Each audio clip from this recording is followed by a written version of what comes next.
Welcome to our insightful and impressive story today. Millionaire kicked his ex-wife out of the house after 15 years of marriage to bring his lover home in regret. What happens when a husband chooses his pregnant mistress over his wife? You won't believe the shocking twist that leaves him speechless months later. From unexpected pregnancy announcements to dramatic family feuds, this jaw-dropping story will leave you on the edge of your seat. Watch till the end to find out the surprising consequences of his actions. Inform us if you are enthusiastic about this narrative. If you are, press 1 if you found the video to be enjoyable. If this is not the case, press 0. Your comments are a great source of motivation for me to collect more stories that are uplifting and meaningful. Belief. Just hours ago, they had been planning their 15th anniversary celebration. Now, her world was crumbling around her. "Nathan, please," she begged, her voice breaking. "What's going on? Talk to me." But Nathan was beyond reason.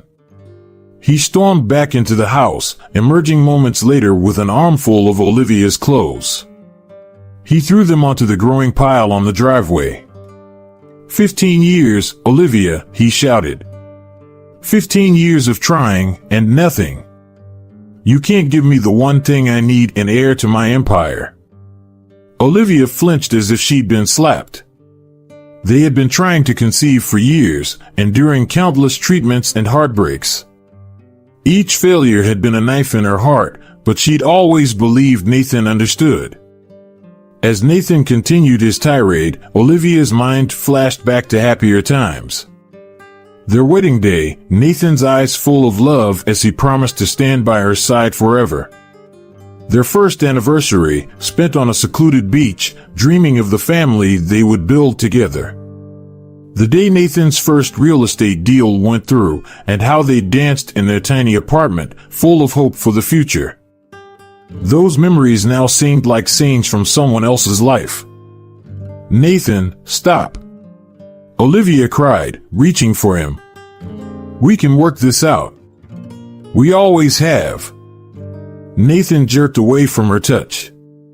"There's nothing to work out. It's over, Olivia." Just then, the crunch of tires on gravel cut through the storm's din. A sleek sports car pulled up, and out stepped Amber, Nathan's young assistant. Olivia's heart sank as she saw the triumphant gleam in the other woman's eye. "Nathan, baby," Amber called out, her voice sickeningly sweet. "Is everything okay? I got worried when you didn't show up for our dinner." Olivia's world tilted on its axis. "Dinner?" she whispered, looking between Nathan and Amber. "What's going on?"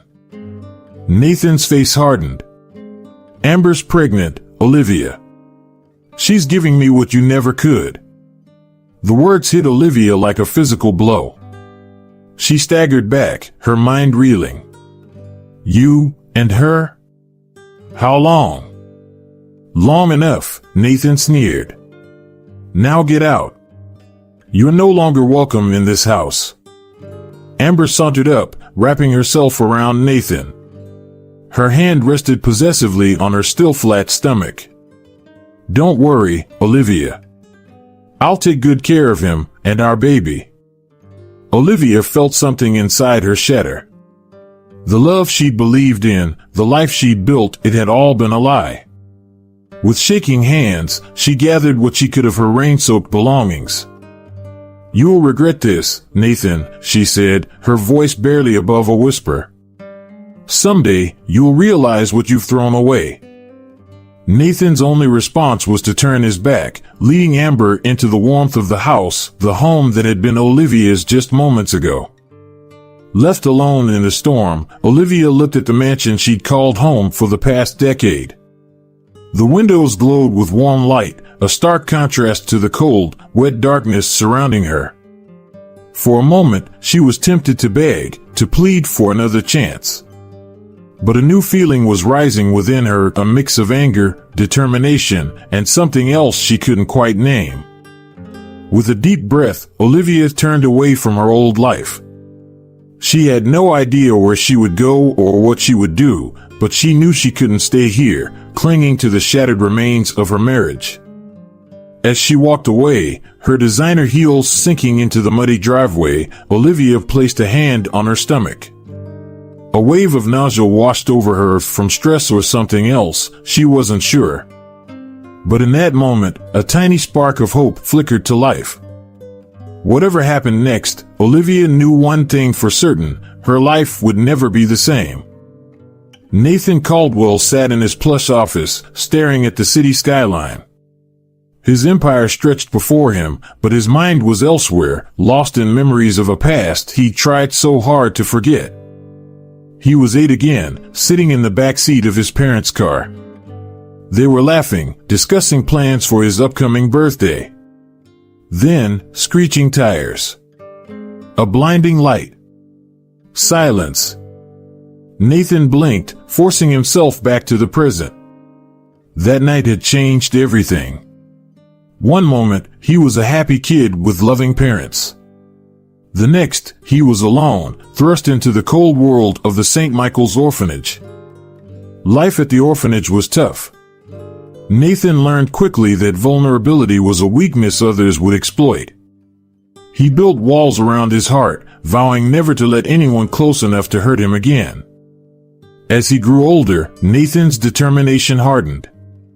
He excelled in school, earning a scholarship to a prestigious university. There, he discovered his talent for real estate and his hunger for success.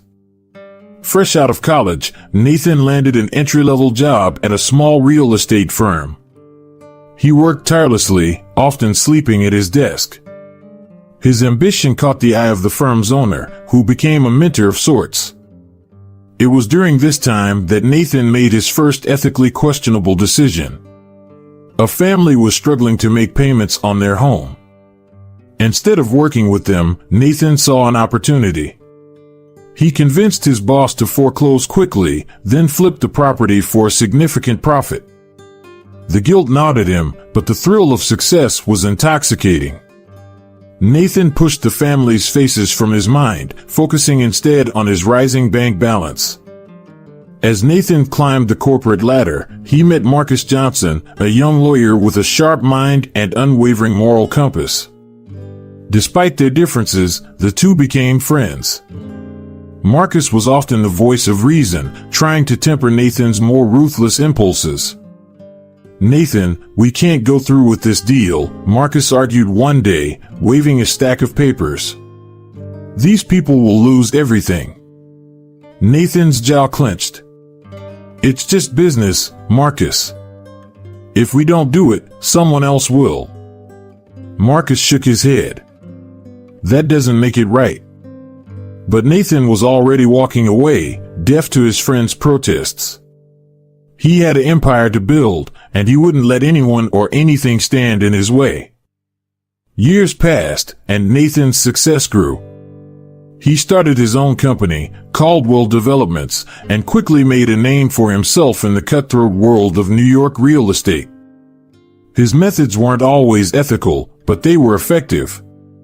Nathan had a knack for finding loopholes, for pressuring the right people, for making problems disappear. And with each success, the walls around his heart grew higher. On the surface, Nathan had it all. Money, power, respect. But in quiet moments, when the city slept and he was alone with his thoughts, he felt the emptiness gnawing at him. It was during one of these moments that he met Olivia. She was different from the women he usually encountered in his world. Kind, genuine, with a warmth that seemed to melt his carefully constructed defenses. For a while, Nathan allowed himself to hope. Maybe with Olivia, he could have the family he'd lost all those years ago. Maybe he could finally fill the void inside him. But as the years passed and Olivia failed to give him a child, old fears resurfaced. The idea of that deeper connection, of being truly vulnerable, terrified him. It was easier to retreat behind his walls, to focus on his empire. Now, sitting in his office, Nathan looked at the photo on his desk. It was from his wedding day, he and Olivia smiling at the camera. He remembered the hope he'd felt that day, the promise of a different kind of life. With a swift motion, he knocked the frame face down. He'd made his choice. His empire was all that mattered now. He'd worked too hard, sacrificed too much, to let anything or anyone threaten it. As he turned back to the window, Nathan made a silent vow. He would never allow himself to be vulnerable again. No matter the cost. The intercom buzzed, interrupting his thoughts. "Mr. Caldwell? Your 2 o'clock is here." Nathan straightened his tie, his face settling into its usual mask of confident indifference. It was time to get back to business. After all, empires don't build themselves. Nathan Caldwell leaned back in his chair, swirling a glass of expensive whiskey. Across from him, Amber lounged on the couch, her hand resting on her barely visible baby bump. "We should start looking at schools," Amber said, scrolling through her phone. "Only the best for our little heir." Nathan nodded, a smug smile playing on his lips. "Of course. Nothing but the finest for my child." As they discussed their lavish plans for the future, Nathan felt a surge of satisfaction. This was what he'd always wanted: the heir to his empire, someone to carry on his legacy. With Amber, everything seemed to be falling into place. "We should celebrate," Nathan declared, standing up. "How about dinner at Lou Blanc tonight?" Amber's eyes lit up. "Perfect. I'll wear that new dress you bought me." As Nathan and Amber reveled in their luxury, across the city, Olivia Caldwell was facing a very different reality. The harsh fluorescent lights of the women's shelter flickered as Olivia stared at the ceiling, unable to sleep. The thin mattress did little to cushion her from the hard floor, and the snores and quiet sobs of the other women filled the air. How had she ended up here? Just days ago, she'd been living in a mansion, planning charity galas. Now, she was homeless, penniless, and alone. Olivia's hand drifted to her stomach, a habit she'd developed over the past few days. Something felt different, but she couldn't quite put her finger on it. The next morning, after a meager breakfast at the shelter, Olivia made her way to a free clinic. Her suspicions were confirmed: she was pregnant. As the doctor explained her options, Olivia's mind raced. Should she tell Nathan? Would he take her back? Or would he accuse her of trying to trap him? After a sleepless night weighing her options, Olivia made a decision. She wouldn't tell Nathan. This baby was hers, and she would find a way to provide for it on her own. With renewed determination, Olivia hit the streets, looking for work. But with no recent job experience and unwilling to use Nathan's name as a reference, she faced rejection after rejection. "I'm sorry," one manager said, not unkindly. "But we need someone with more experience." Olivia nodded, fighting back tears. As she left the building, she overheard two women talking. "Did you hear? Lou Blanc is hiring servers. The pay's not great, but the tips are good." Hope flared in Olivia's chest. It wasn't much, but it was a start. Meanwhile, Nathan was throwing himself into his work with renewed vigor. He strutted through the office, barking orders and making demands. "I want that deal closed by Friday," he snapped at a trembling intern.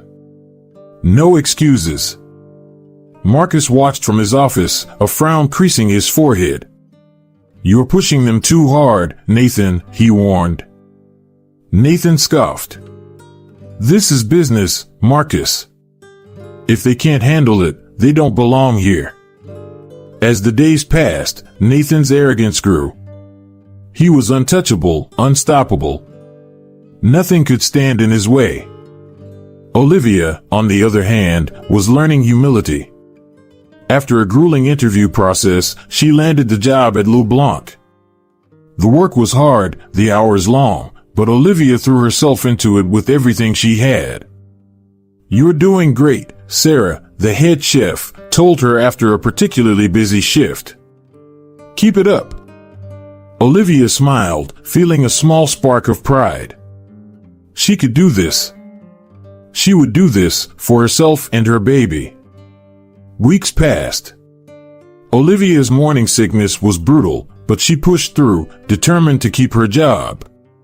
She was just starting to feel like she might be able to handle this new life when everything changed again. It was a busy Saturday night at Le Blanc. Olivia was rushing between tables when she heard a familiar laugh. Her heart stopped. There, at a corner table, sat Nathan and Amber. They were laughing, clinking champagne glasses, looking like the perfect couple. Olivia froze, her tray wobbling dangerously. The room started to spin. She couldn't breathe.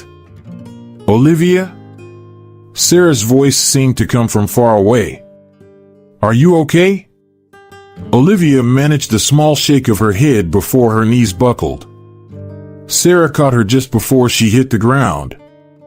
"Let's get you to the back," Sarah said, leading her away from the dining room. As they passed Nathan's table, Olivia held her breath. But Nathan and Amber were too engrossed in each other to notice the commotion. In the kitchen, Olivia sank onto a chair, her hands shaking. "I'm sorry," she whispered. Sarah patted her shoulder. "Don't worry about it. Are you feeling sick?" "The flu's been going around." Olivia nodded, grateful for the excuse. As she sat there, trying to calm her racing heart, a strange feeling washed over her. Seeing Nathan with Amber had hurt, yes. But it had also ignited something inside her, a fierce determination. She would survive this. She would thrive. And she would do it all without Nathan Caldwell. Nathan Caldwell paced in his office, phone pressed to his ear. "Listen, Johnson, I need those environmental reports changed. Make the contamination levels look lower." But Mr. Caldwell, the voice on the other end, protested, "That's illegal. If we're caught, dash." "We won't be caught," Nathan snapped. "Just do it. This deal is worth millions." He hung up, a triumphant smile spreading across his face. The Riverside Development Project was his ticket to the big leagues. A few tweaked numbers were a small price to pay. Across town, Olivia struggled through another shift at Le Blanc. Her growing belly made maneuvering between tables increasingly difficult. "Watch it," a customer snapped as Olivia narrowly avoided spilling water on him. "I'm so sorry," Olivia mumbled, her cheeks burning with embarrassment. In the kitchen, she overheard two co-workers whispering. How much longer is Sarah going to keep her on? She can barely carry a tray. Olivia's hands shook as she loaded her next order. She needed this job. She couldn't lose it now. Back at Caldwell Developments, Nathan was in high spirits. The Riverside deal was almost closed. He strode into the conference room where potential investors waited. "Gentlemen," he announced, "I have great news. The environmental reports came back clean. Riverside is ready for development." As Nathan laid out his plans, painting pictures of luxury condos and high-end retail spaces, Marcus watched from the corner, his brow furrowed. After the meeting, Marcus cornered Nathan in his office.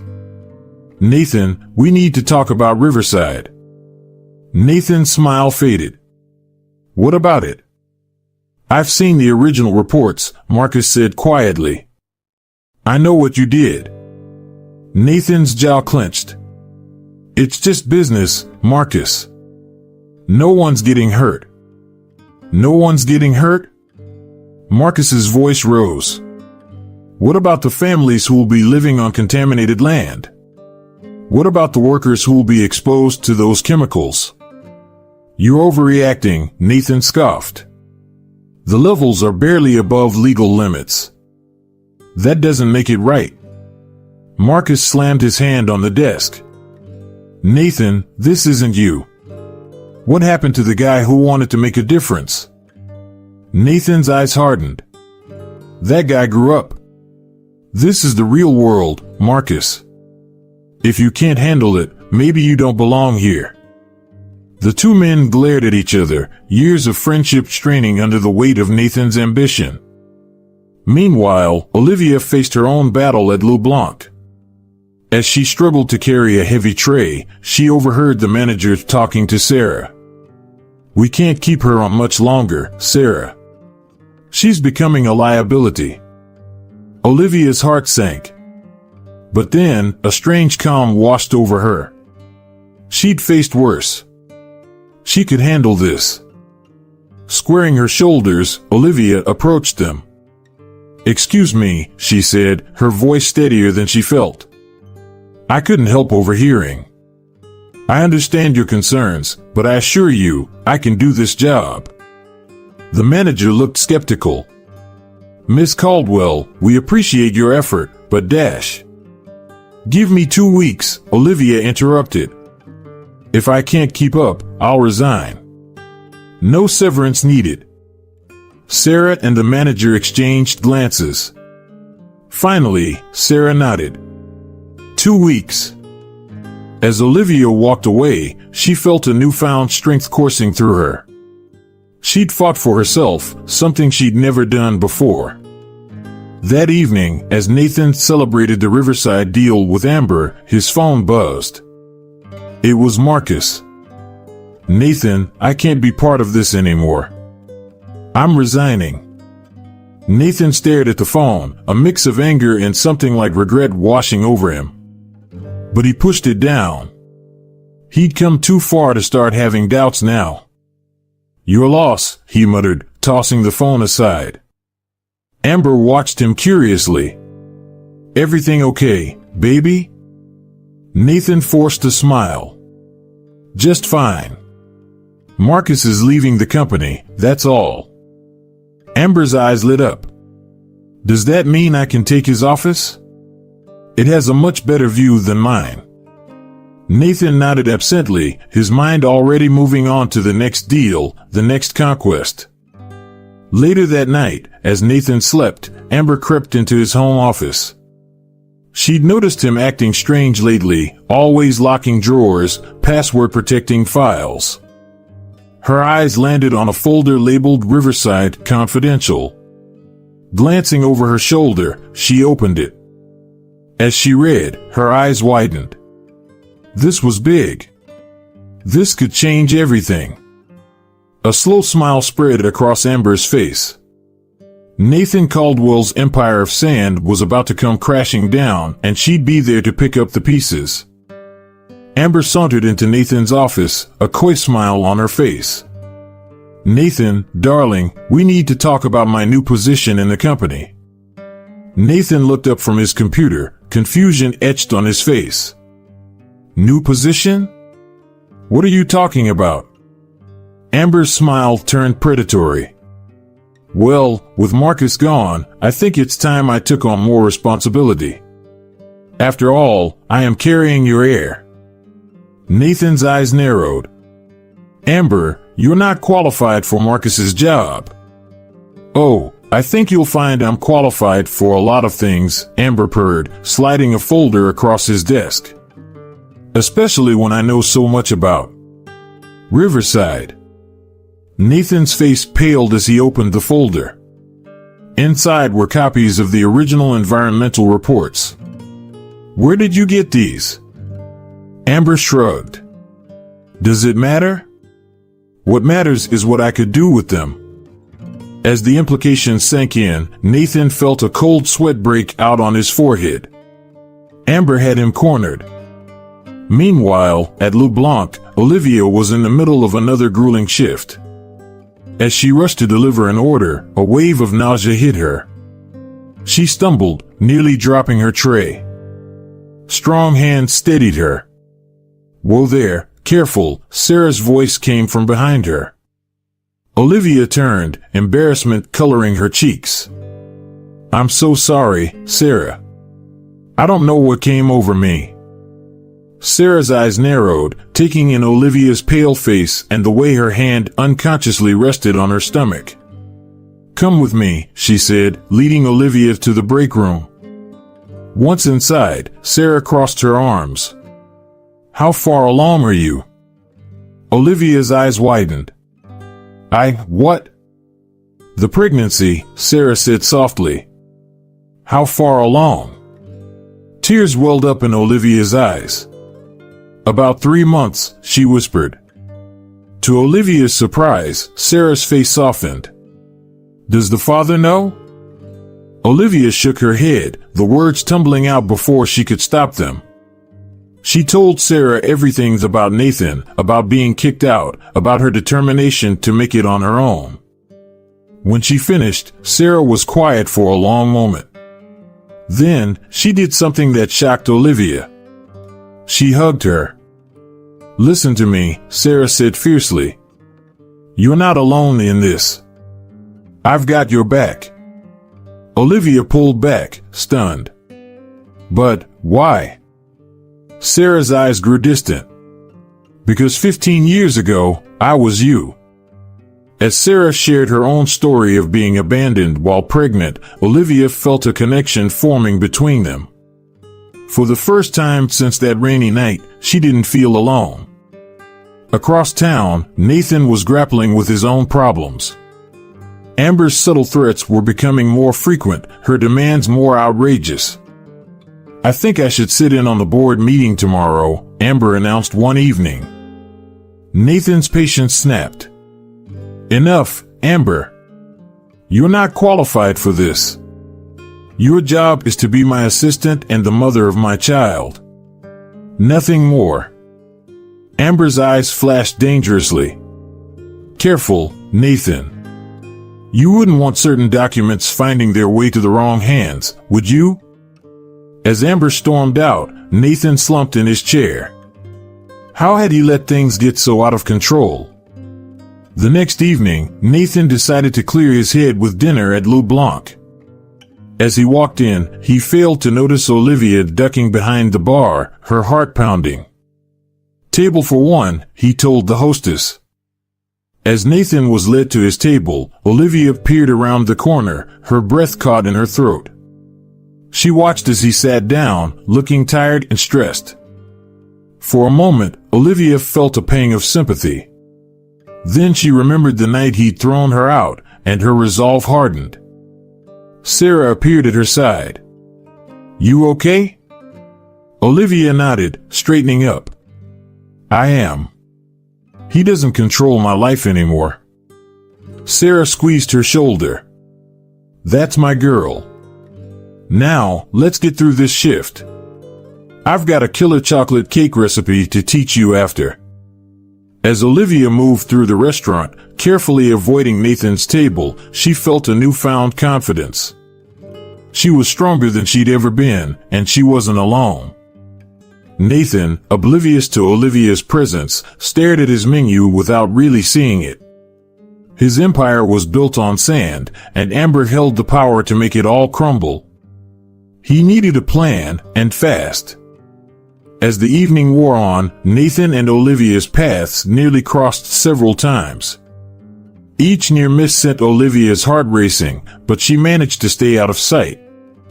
Finally, Nathan left, none the wiser to Olivia's presence. As the door closed behind him, Olivia let out a breath she didn't realize she'd been holding. Sarah appeared at her side, a knowing look in her eyes.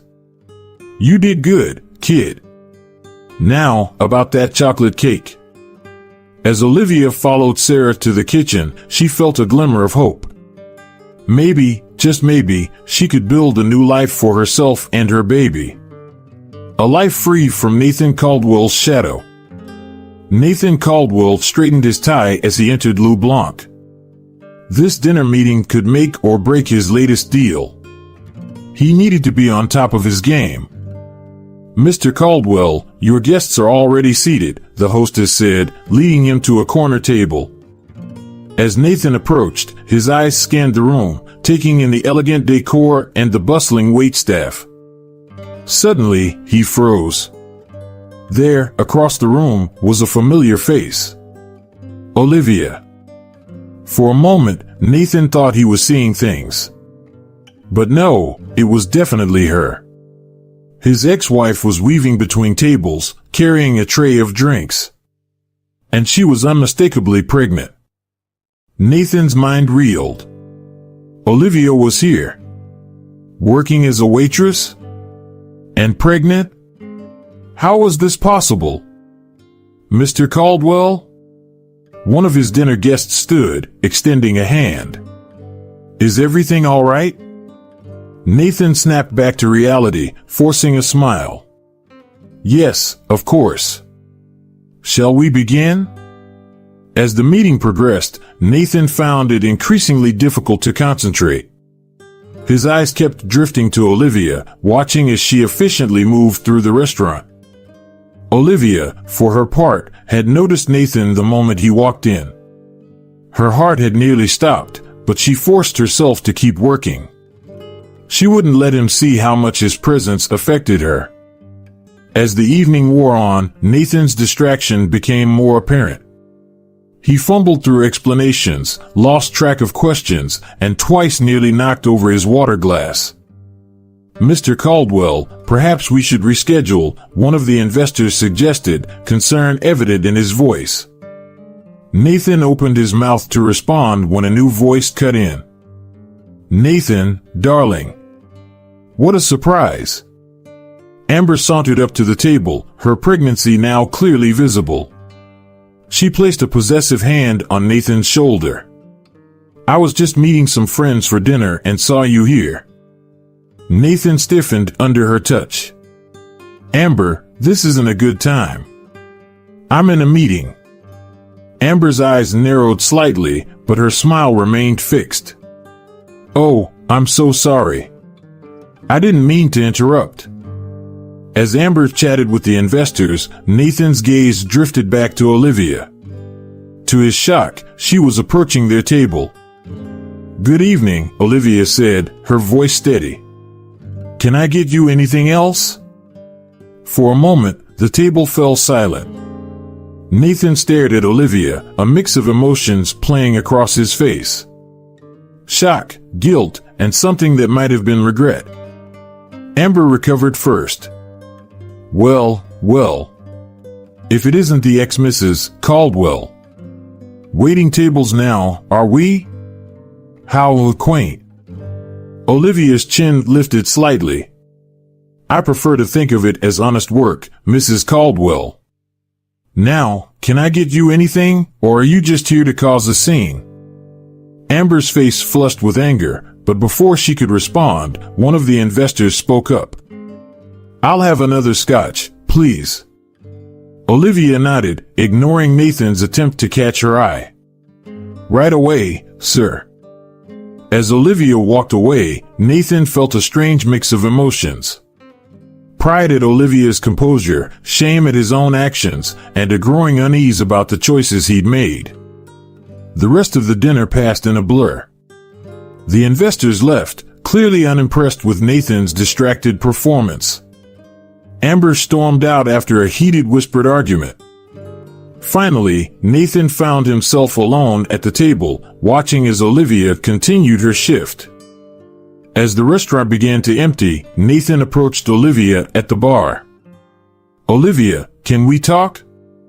Olivia turned, her face impassive. I'm working, Nathan. Some of us have to earn a living. Please, Nathan said, his voice low. Just 5 minutes. Olivia sighed. My shift ends in 10 minutes. I'll meet you outside. Those 10 minutes felt like an eternity to Nathan.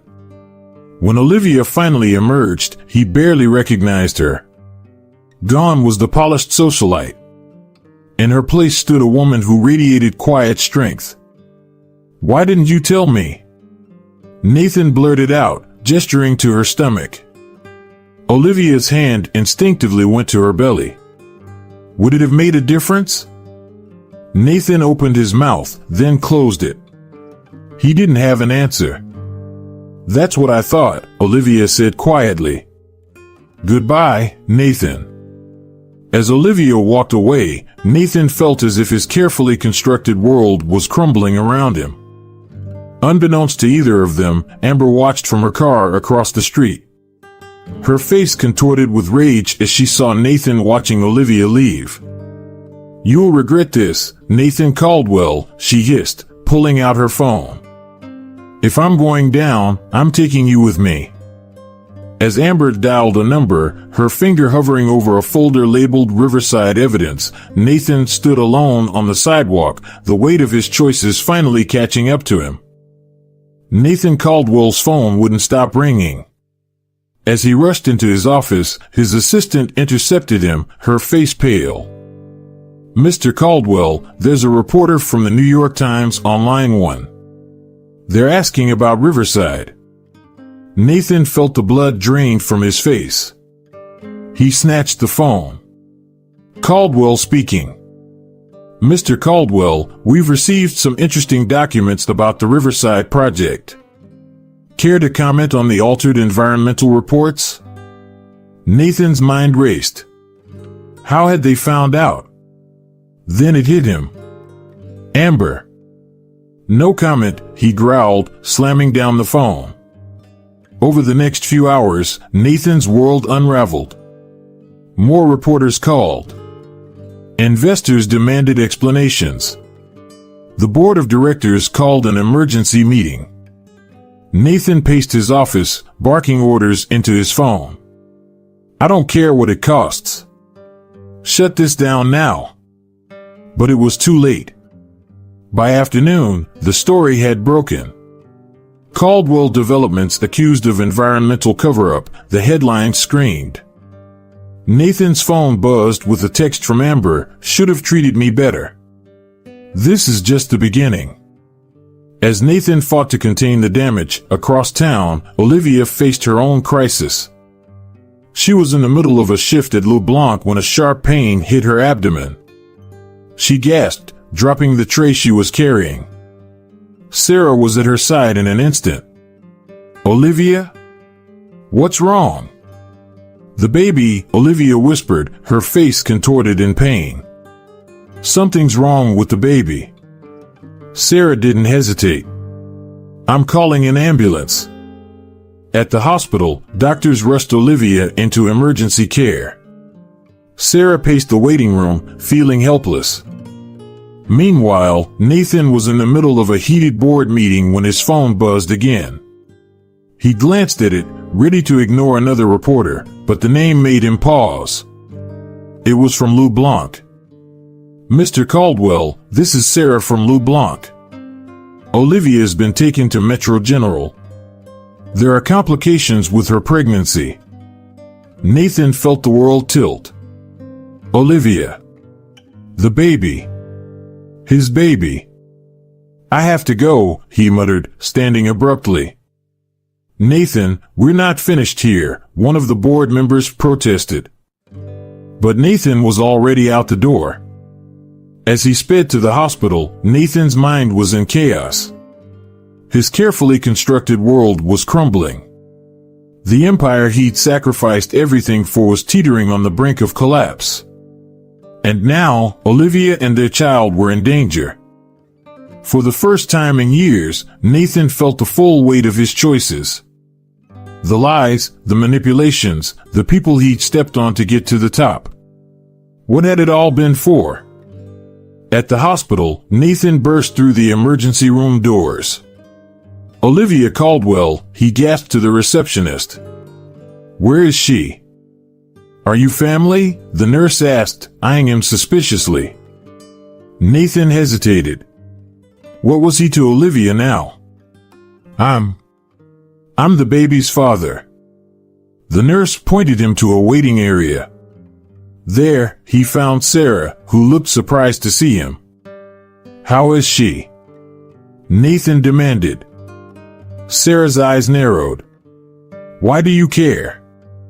You threw her out, remember?" Nathan flinched at the accusation. "Please," he said softly. "I need to know." Sarah sighed. "They're still running tests. It might be preeclampsia."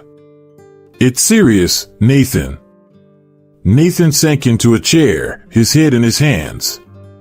How had everything gone so wrong? Hours passed. Nathan's phone buzzed constantly, but he ignored it.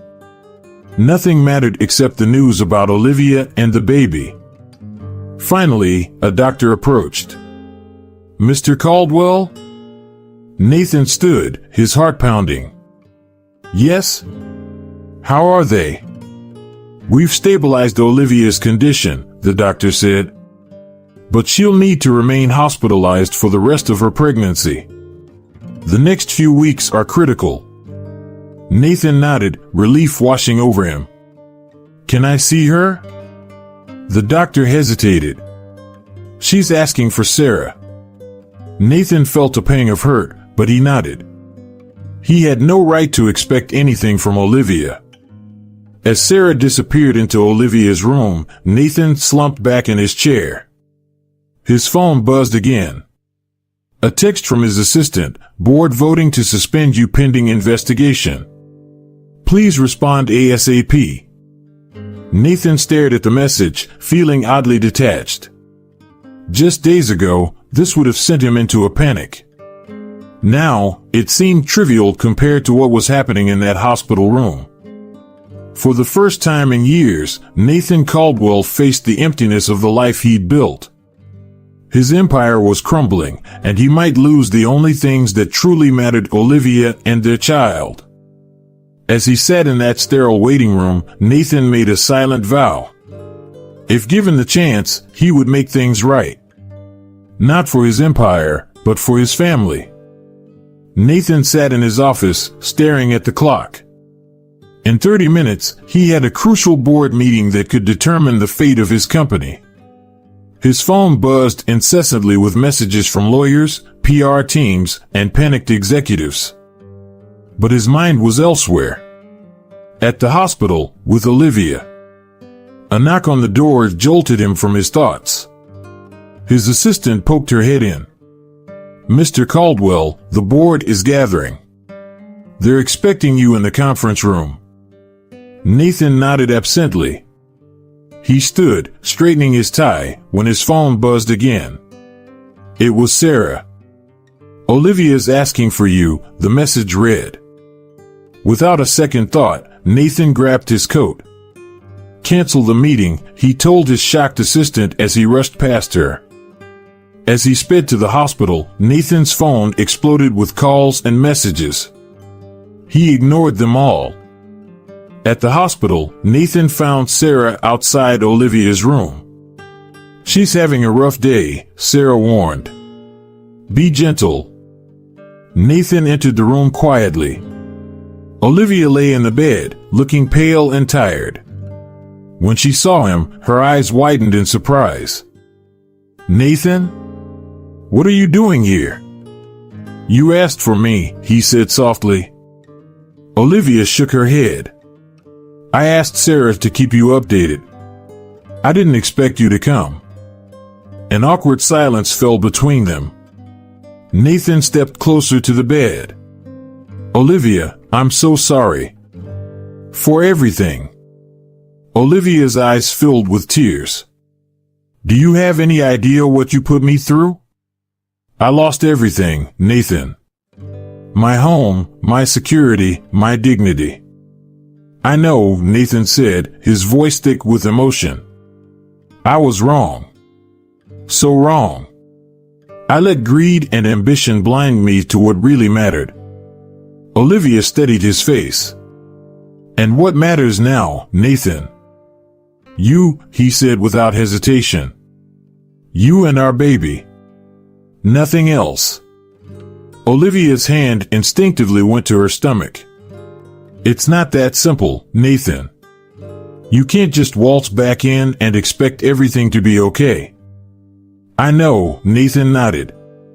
"I don't expect forgiveness. I just want a chance to make things right. To be there for you and our child." As they talked, Nathan's phone buzzed continuously. He ignored it. "Aren't you going to get that?" Olivia asked. Nathan shook his head. "Nothing is more important than this conversation. For the first time, Olivia saw a glimmer of the man she had fallen in love with years ago. But she was hesitant to trust again. "Nathan, I appreciate you being here. But I need time. This is all too much, too fast." Nathan nodded, understanding. "I'll be here, Olivia. Whatever you need." As they talked, neither was aware of the storm brewing outside. Across town, Amber sat in a cafe, a satisfied smirk on her face as she hit send on an email.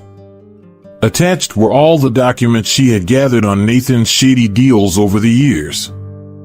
Within hours, the story exploded. Every major news outlet was running exposes on Caldwell Development's illegal practices. Nathan's empire was crumbling in real time, and he was oblivious to it all, sitting by Olivia's bedside. It wasn't until Marcus burst into the hospital room that reality came crashing down. "Nathan," Marcus panted, out of breath. "We have a problem. A big one." Nathan looked up, startled. "Marcus? What are you doing here?" Marcus's face was grim. "Amber leaked everything, Nathan. All the files, all the evidence. It's all over the news." Nathan felt the blood drained from his face. He glanced at Olivia, who was watching the exchange with wide eyes. "How bad is it?" Nathan asked quietly. Marcus shook his head. "It's bad, Nathan. The SEC is involved. There's talk of criminal charges." Nathan sank into a chair, his head in his hands. Everything he had built, everything he had sacrificed for, was gone. "Nathan?" Olivia's voice was soft. "What's going on?" Nathan looked up at her, his eyes filled with a mixture of fear and resolve. "My company is falling apart, Olivia. Everything I've worked for, it's over." "What are you going to do?" she asked. Nathan was quiet for a moment. Then he reached out and took Olivia's hand. "I'm going to stay right here. If you'll let me." Olivia's eyes widened in surprise. "But your company is just a company," Nathan finished. "I've lost sight of what's truly important for too long. I won't make that mistake again." As Nathan sat there, holding Olivia's hand, he felt a strange sense of peace. His empire was in ruins, his reputation destroyed. But for the first time in years, he felt like he was exactly where he needed to be. Marcus watched the scene unfold, a mix of emotions on his face. "Nathan, the board is demanding an emergency meeting. They're voting to remove you as CEO." Nathan nodded, not taking his eyes off Olivia. "Tell them I resign. Effective immediately." As Marcus left to deliver the message, Nathan turned back to Olivia. "I know I have a lot to make up for. But if you'll give me a chance, I want to be here. For you, for our baby. For our family." Olivia, torn between caution and hope, squeezed Nathan's hand. "One day at a time, Nathan. One day at a time."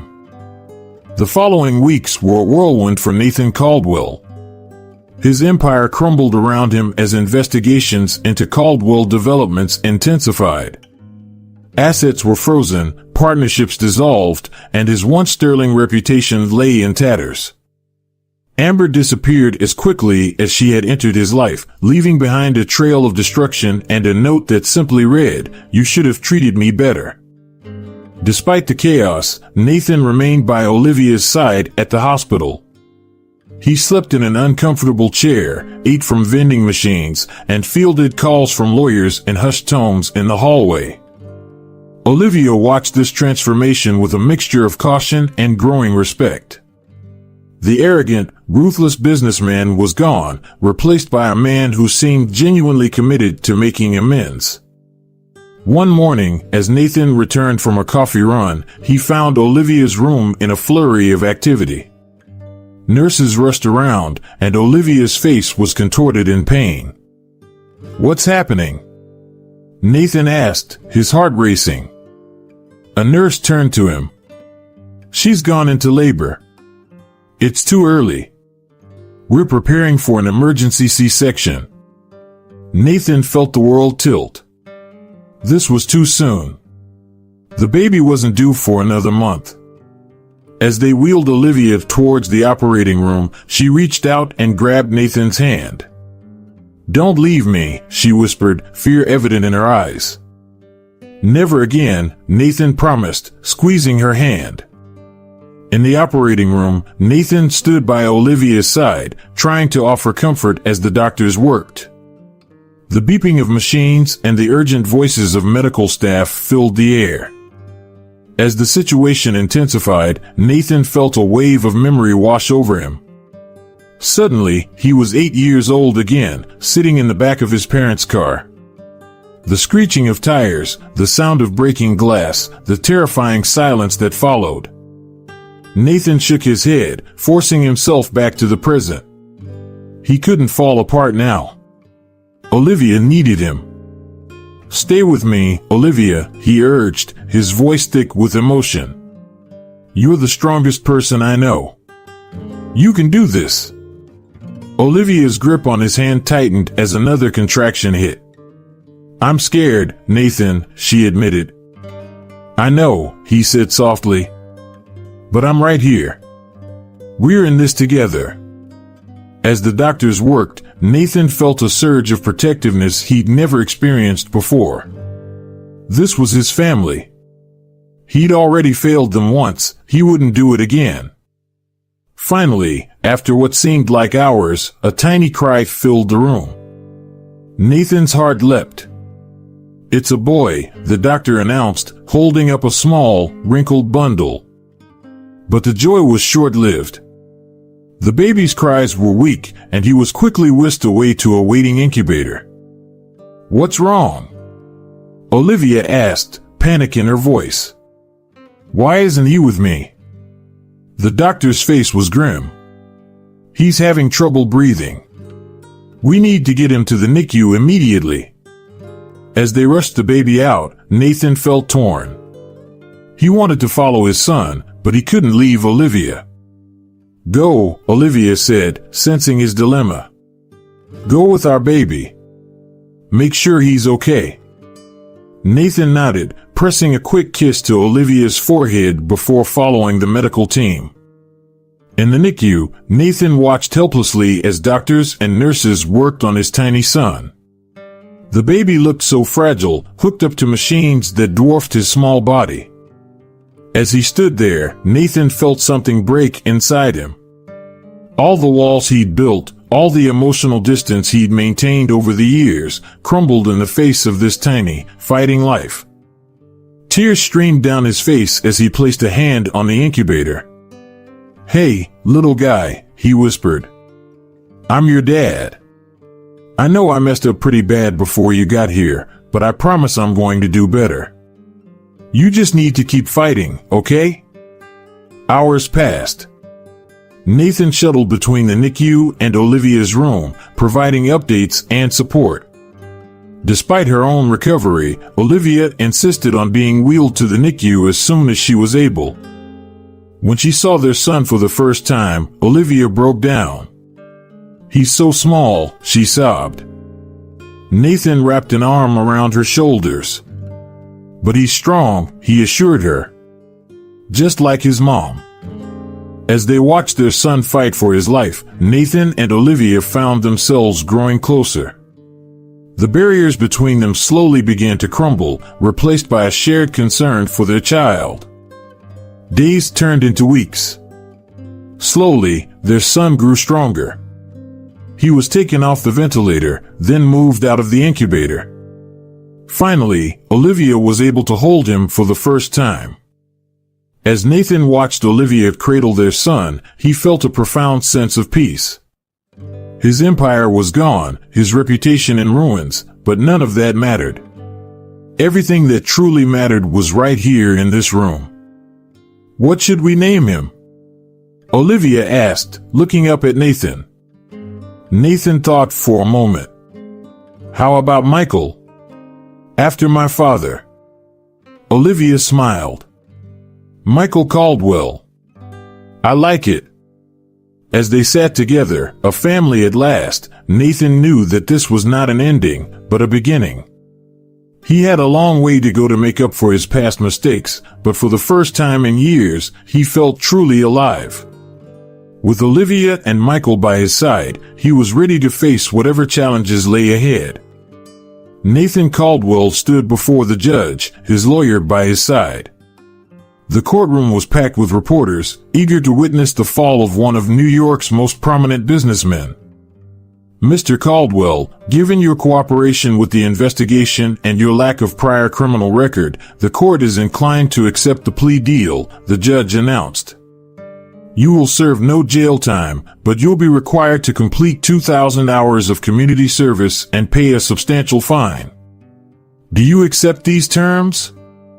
Nathan nodded solemnly. I do, Your Honor.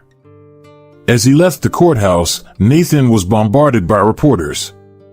He ignored their questions, his mind already on his next destination, the hospital where Olivia and Michael were waiting. At the hospital, Olivia was sitting by Michael's incubator when Nathan arrived. How did it go? She asked, her voice tinged with concern. No jail time, Nathan replied. But I have a lot of community service ahead of me. Olivia nodded, turning her attention back to Michael. He's getting stronger every day, she said softly.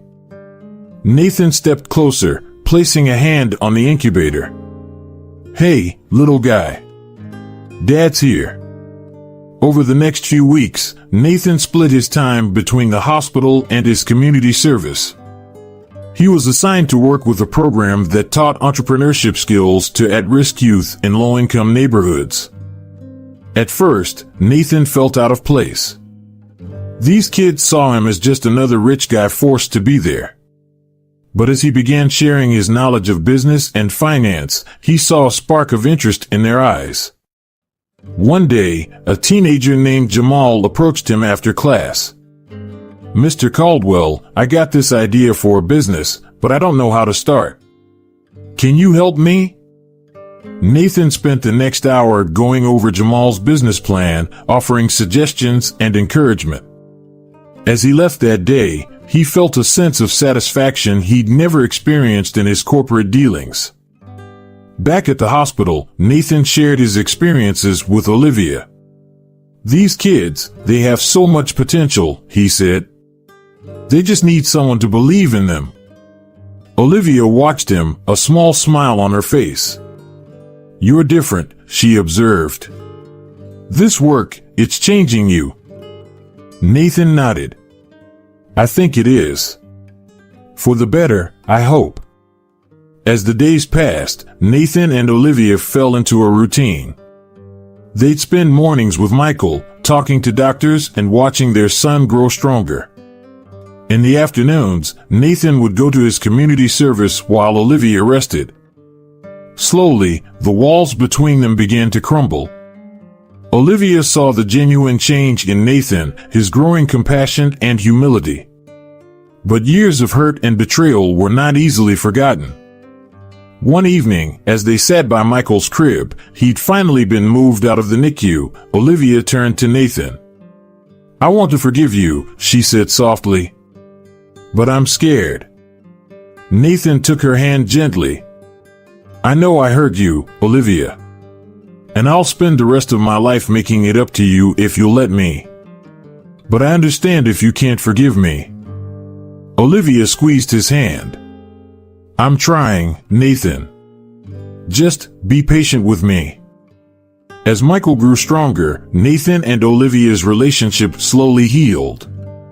They weren't back together, not officially, but they were co-parenting and rebuilding trust day by day. Then, one afternoon, Olivia received an unexpected call. It was Sarah from LeBlanc. Olivia, I've been thinking, Sarah said. When you're ready to come back to work, How would you feel about running our new pastry program? The scent of barbecue and fresh-cut grass filled the air, the perfect backdrop for what was supposed to be a perfect family moment. I cradled our 2-month-old son, Leo, my heart swelling with a love so fierce it almost hurt a love I thought I shared equally with my husband, Ben.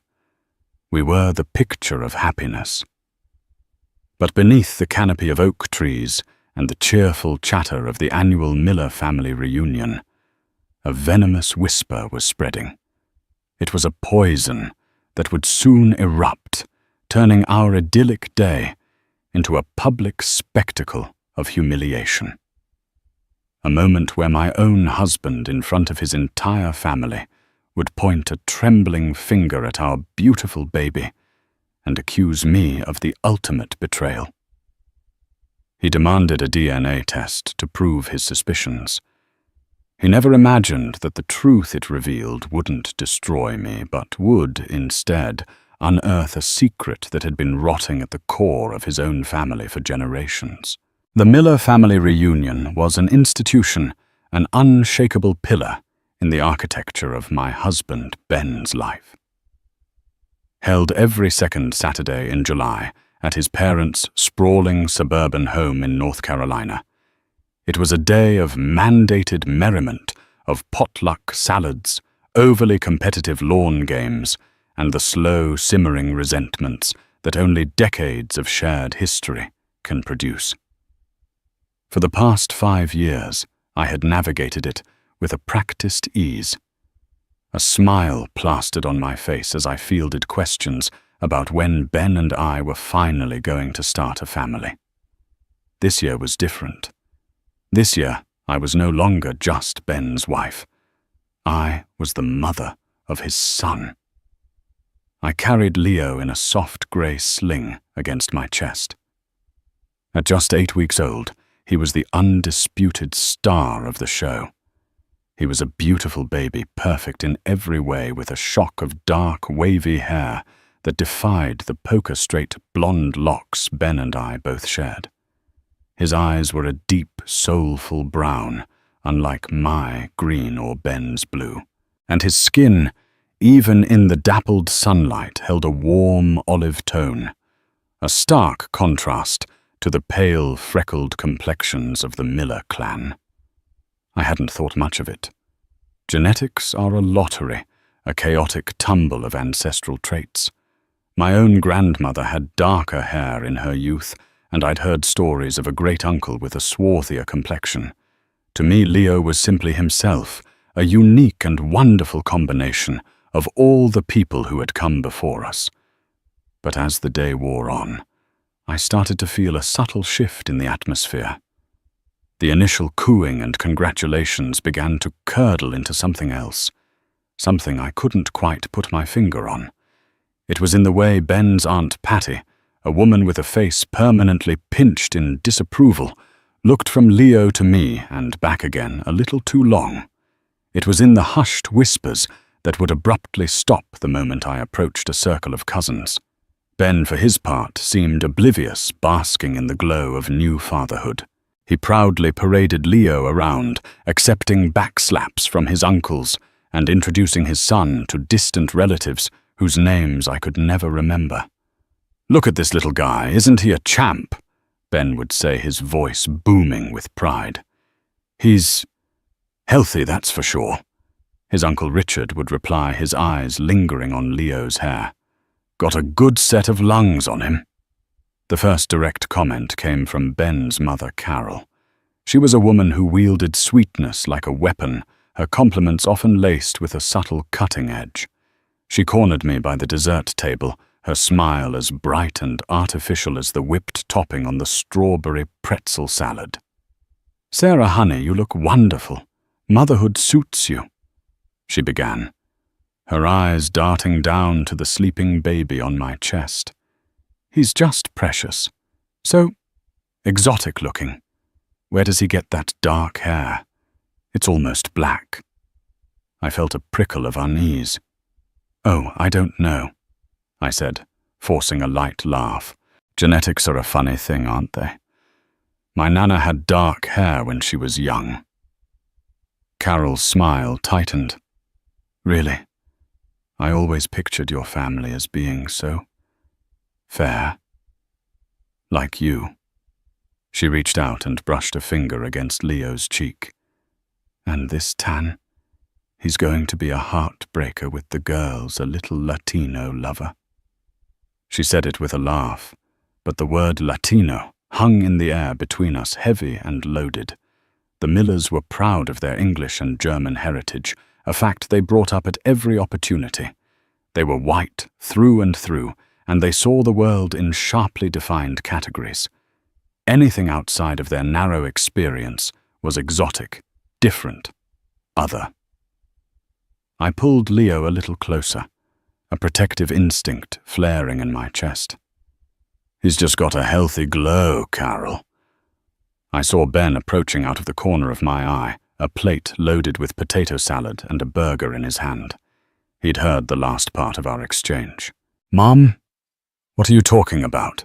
He asked, his brow furrowed. Oh, nothing, sweetie, Carol chirped, turning her blinding smile on him. Just admiring my beautiful grandson. Sarah and I were just saying how he doesn't look a thing like either of you. It's so fascinating. She patted his arm and drifted away, leaving a trail of cloying perfume and discomfort in her wake. Ben looked at me, a question in his eyes. What was that about, your mum being your mum? I said, trying to dismiss it. But the seed had been planted. I could see it. For the rest of the afternoon, I watched as Ben's interactions changed. He would look at Leo, truly look at him, and I could see the wheels turning in his head. He started comparing Leo's tiny features to his own, to mine, to the old family photos, and to Mool, hanging on his parents' walls. The whispers grew louder, more brazen. I was sitting on a lawn chair feeding Leo his bottle when I overheard two of Ben's cousins, Jessica and Megan, talking just behind me. I'm just saying, it's weird, Jessica said, her voice a nasal whine. Ben and Sarah are both practically translucent. Look at the baby's skin. It's like coffee with a little bit of cream. And that hair, it's not just dark, it's curly. Maybe she has a secret, Megan whispered conspiratorially. You know the mailman, the gardener. They both giggled. My blood ran cold. My hands started to shake, and I almost dropped the bottle. I stood up abruptly, turning to face them. Their laughter died in their throats, their faces flushing with guilt. I didn't say a word. I just gave them a look that I hoped conveyed all the contempt I was feeling, then turned and walked away, my heart pounding against my ribs.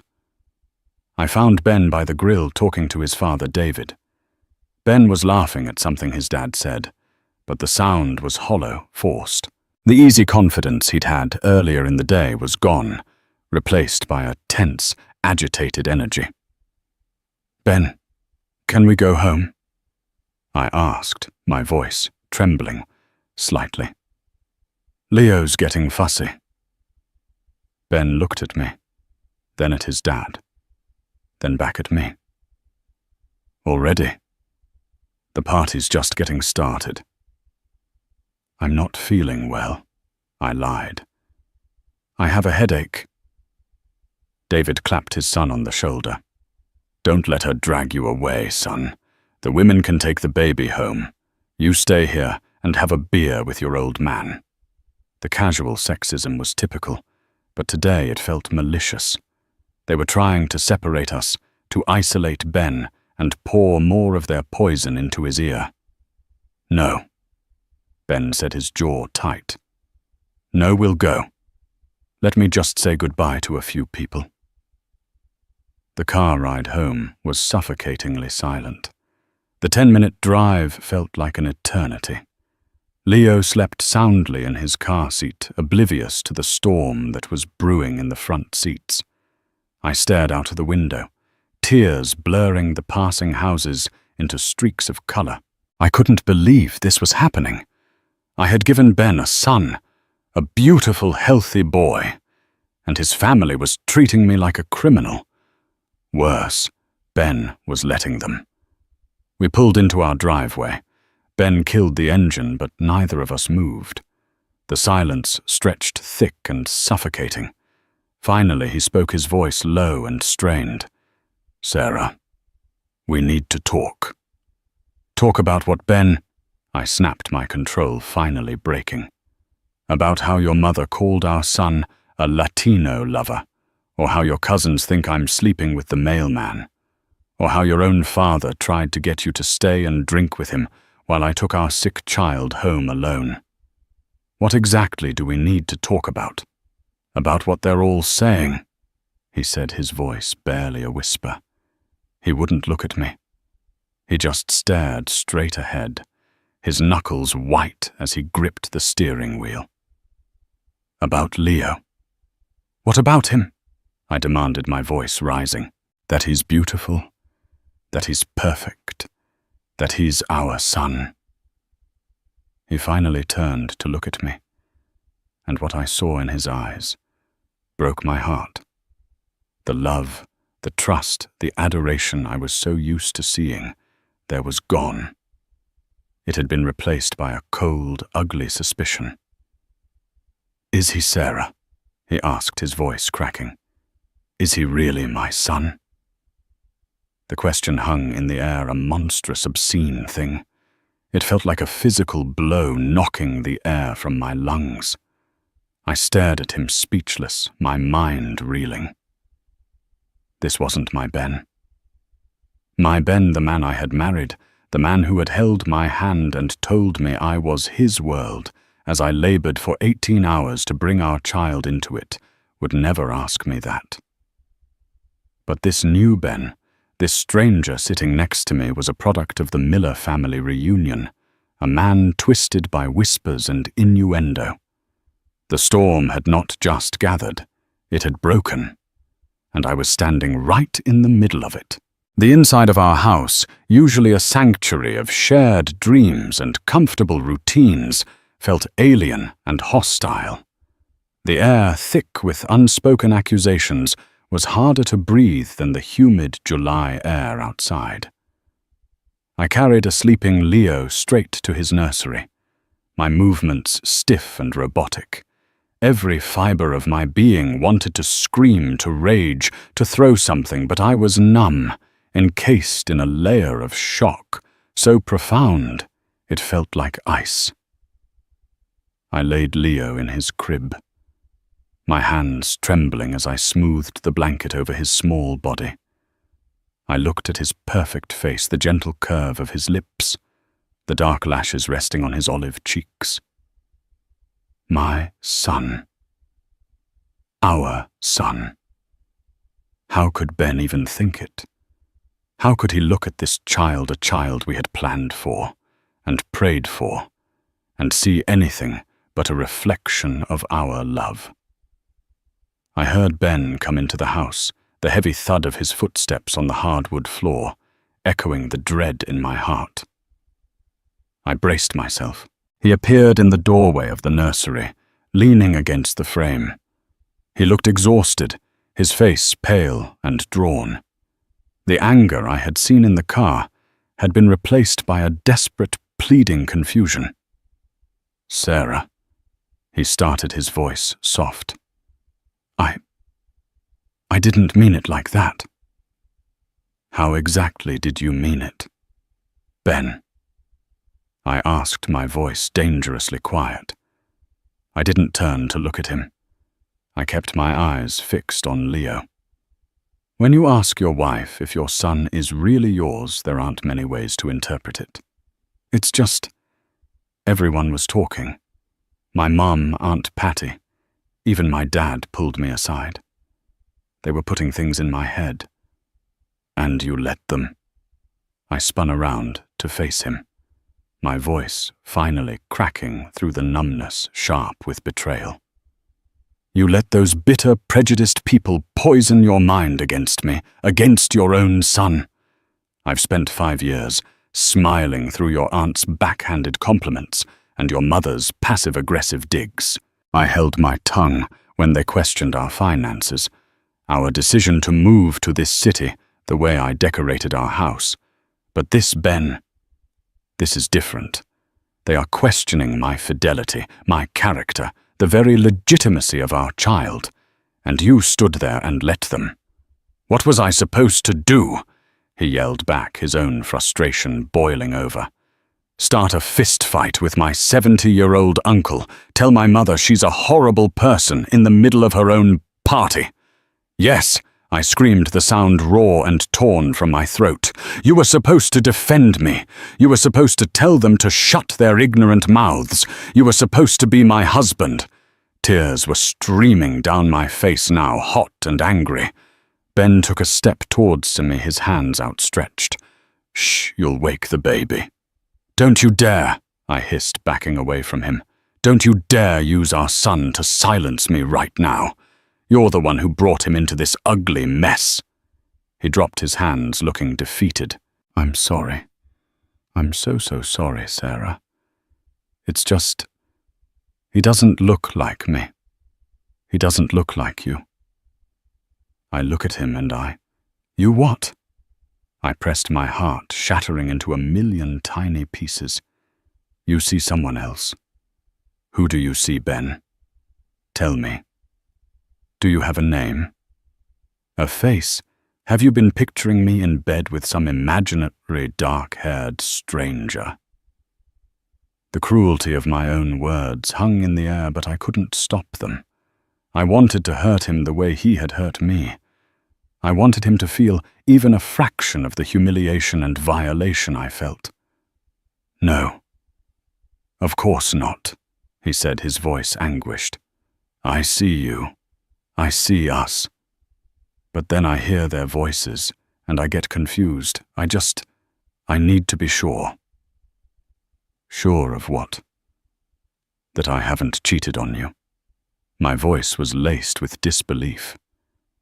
We've been together for 8 years, Ben. Married for 5. I have never, not for 1 second, been unfaithful to you. I love you. Or at least I loved the man I thought you were. The weight of that last sentence settled over us. Ben flinched, as if I had physically struck him. The fight went out of him, replaced by a hollow-eyed despair. He sank onto the rocking chair in the corner of the room, burying his face in his hands. His shoulders shook with silent sobs.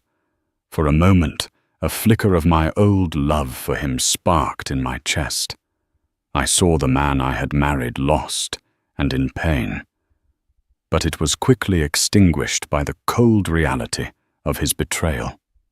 He wasn't just in pain. He was the cause of it.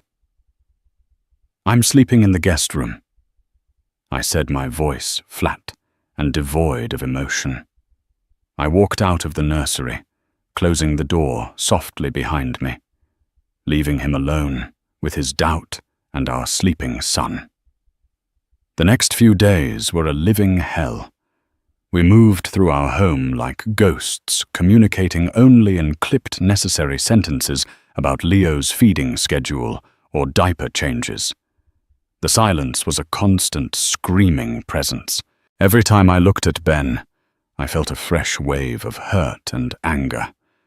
Every time he looked at me, I saw a mixture of guilt and that same lingering suspicion.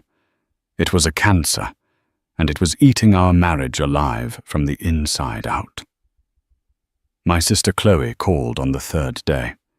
She was 3 years older, fiercely protective, and had the no-nonsense attitude I desperately needed. Okay, I just got off the phone with Mum, Chloe said, skipping the pleasantries. She told me what happened at the reunion. Are you okay? The dam broke. I collapsed onto my bed, the phone pressed to my ear, and sobbed out the whole sordid story. I told her about Carol's comments, the cousin's whispers, and finally Ben's gut-wrenching question in the car. Chloe listened patiently, punctuating my story with furious sputtering. That woman, she seethed, referring to Carol. I swear she's Medusa in a twin set. And Ben, I'm going to kill him. I'm going to drive over there and actually murder him. Don't, I said, a watery, miserable laugh escaping me. I need him alive to pay the mortgage. Fine, she huffed. But he's on thin ice. So what are you going to do? I don't know.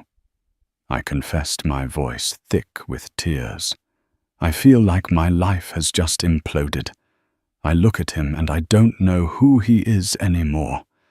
How do we come back from this? Chloe, how can he ever trust me again? More importantly, how can I ever forgive him for not trusting me in the first place? There was a pause on the other end of the line. I could hear her thinking. You prove him wrong, she said, finally, her voice firm and clear.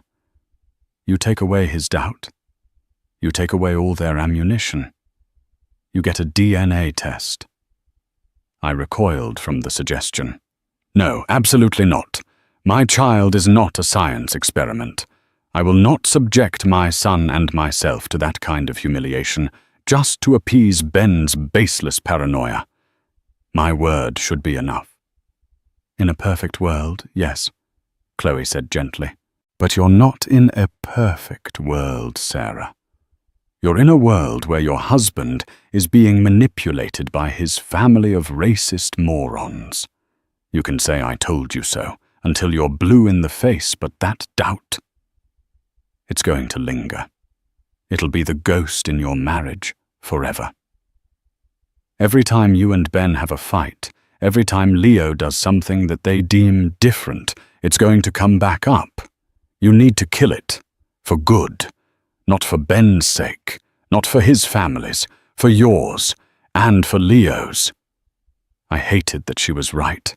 I hated the idea of it, the cold, clinical nature of proving my own fidelity. It felt like a surrender, a concession that his doubt had merit. But Chloe was right. The whispers wouldn't stop. Ben's weakness had been exposed, and his family would continue to exploit it. The only way to shut them up permanently was with cold, hard scientific fact. That evening I approached Ben. He was on the couch staring blankly at a muted television screen. He looked like he hadn't slept in days. I've been thinking, I said, standing in the doorway to the living room. He looked up, his eyes hopeful. I'm going to schedule a DNA test. The hope in his eyes died, replaced by a deep, shuddering shame. He looked down at his hands. Sarah, no. You don't have to do that. I was wrong. I was an idiot. I believe you. Do you, Ben?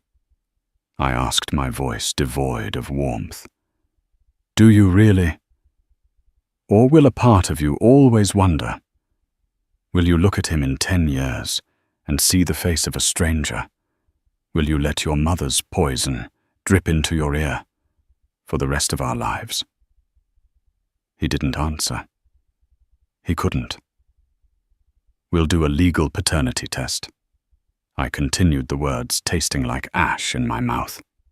At a certified clinic, no home kits that can be questioned or tampered with. We'll get a legally binding result. And when it comes back and says you're his father, you are going to take that piece of paper to your mother and father and the rest of your charming family. You are going to make them look at it, and you are going to demand an apology, not just to me, but to your son, for ever questioning his place in this world. And if you can't do that, then you and I have nothing left to talk about. Ben slowly lifted his head, his face a mask of misery and guilt. Okay, he whispered, his voice hoarse. Okay, Sarah. I'll do it. The decision was made. There was no relief, no sense of victory, just a profound, soul-crushing sadness. Our marriage was now hanging by the thread of a laboratory report. We had reached a point of no return. Whatever the paper said, the trust we once had was already gone, and I had no idea if we could ever find our way back to it. The clinic was a sterile, impersonal place in a medical park on the other side of town. It smelled of rubbing alcohol and anxiety. The walls were painted a placid, unoffensive beige, a color that did nothing to soothe the frantic jackhammer rhythm of my heart. We sat in the waiting room, 3 feet of empty space between us, on the vinyl couch, a chasm of resentment and hurt. Ben stared at the floor, his hands clasped so tightly between his knees that his knuckles were white. I held Leo, who was blissfully unaware, gurgling and smiling at the fluorescent lights above. I felt the eyes of the receptionist on us, the other people in the waiting room. They were probably here for custody battles, child support disputes, the messy, painful detritus of broken relationships. And now we were one of them. A statistic. A family fractured by doubt. The shame was a physical weight pressing down on my chest and making it hard to breathe. "Mr. and Mrs. Miller," a technician called out. Her voice was professionally cheerful. We followed her down a hallway to a small room. The process was brutally simple, almost anticlimactic. She explained the procedure, her words clear and practiced. She would take a buccal swab, a long Q-tip rubbed on the inside of the cheek, from me, from Ben, and from Leo. The samples would be sealed, labeled, and sent to the lab. The results would be back in 7 to 10 business days. The technician swabbed my cheek first. It was a strange, invasive feeling, but I remained stoic. Then it was Ben's turn. He flinched when the swab touched his mouth, his eyes glistening with unshed tears of shame. Finally, she approached Leo. I held his head gently as she quickly and expertly swabbed his tiny mouth. He barely fussed, more curious than upset. And that was it. 15 minutes and a few $100, and the fate of our family was sealed in 3 small plastic vials. The drive home was just as silent as the drive from the reunion, but the silence had a different quality now. It was a waiting silence, a purgatory. We had done the unthinkable, and now all we could do was wait for the verdict. Those 10 days were the longest of my life. We continued our ghostly cohabitation.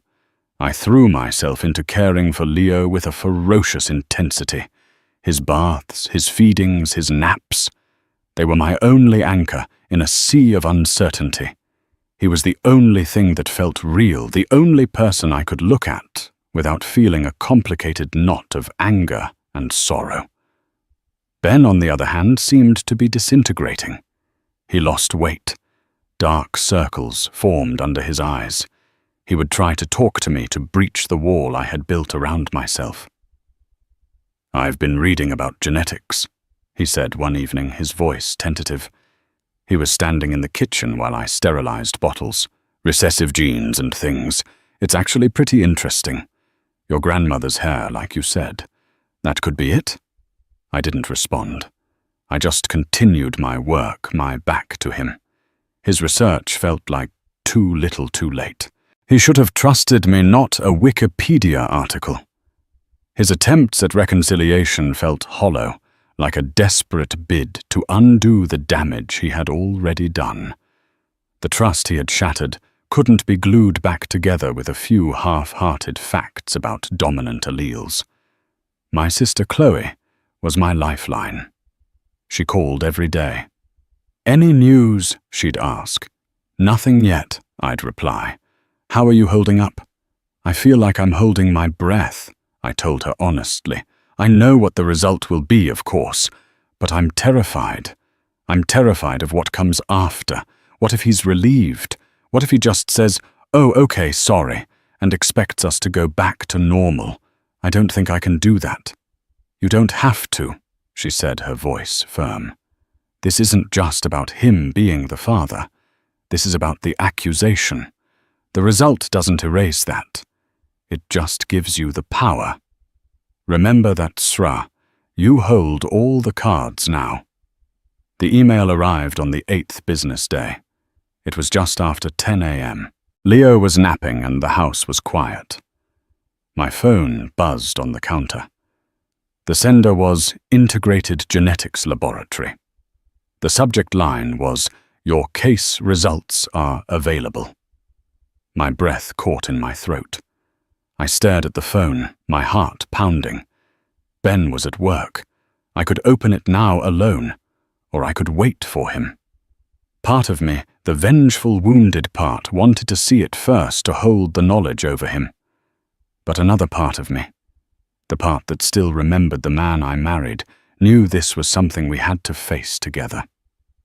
He had started this. He needed to be there for the end of it. I texted him. 3 simple words. "It's here." His reply was instantaneous. "I'm coming home." He must have broken every speed limit because he was walking through the door less than 15 minutes later. He looked pale, his hands trembling. He didn't say a word, just walked over to where I was standing by the kitchen counter, my phone lying face down between us. "Let's just do it," he said, his voice a hoarse whisper. I nodded. I couldn't speak. I picked up the phone, my thumb hovering over the screen. I took a deep breath and opened the email.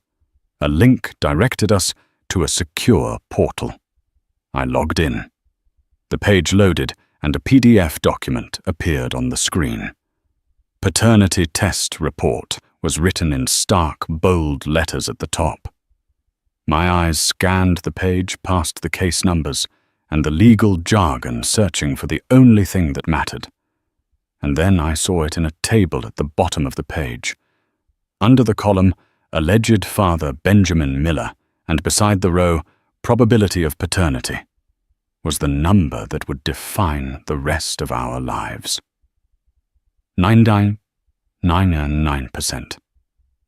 A wave of something dizzying and complex washed over me. It wasn't relief, not yet. It was a bitter, vindictive triumph. I wanted to scream, "I told you so." I wanted to wave the phone in his face. But when I looked at Ben, the triumphant feeling withered and died. He was staring at the screen, his face ashen. A single tear tracked its way down his cheek, then another. A gut-wrenching sob escaped him, a sound of such profound self-loathing that it shocked me. He sank to his knees on our kitchen floor, his body shaking with the force of his guilt.